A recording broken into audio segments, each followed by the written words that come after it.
يا ربي يا رحماني يا خالق الإنساني اغفر جميع ذنوبي يا مدبر الأكوان. يا ربي يا رحماني يا خالق الإنساني. habeenkii noqda dad ilaahay is hortaaga habeenkii dad ilaahay is hortaaga noqda في كل ليلة ثلث الأخير إلهي سماء الدنيا بكسو دقا مركز صدح قريب ورانيا من يدعوني فأستجيب له ورياء بريا يوان أجيب الله أكبر من يسألني فأعطيه ورياء وحي ويدي سنة يوانسيه من يستغفرني فأغفر له يا دم بدافر وان دم بليس دافر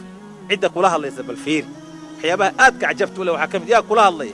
رب العالمين مالك الدنيا والآخرة إله الأولين والآخرين بقولها الله يقول الله الله يا عبد من عبادي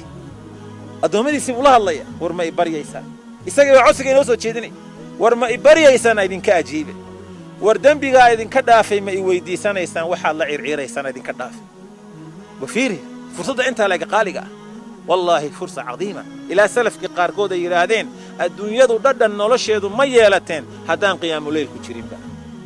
حلقة إنات كعديد الله يسورتك دحنتا ويسيستid kaliga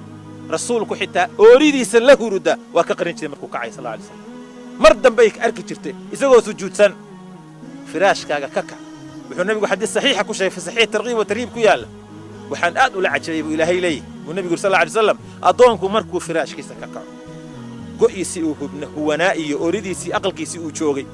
uu dhaxanta kaco oo weysaysto oo intuu cadaydo iskay hortaago ayaan ku farxayaa buu ilaahay leeyahay subxaanahu wa tacaala markaasuu alle markaad istaagtid oo salaadii gashid oo malaa'igta la hadlaya muxuu odhanayaa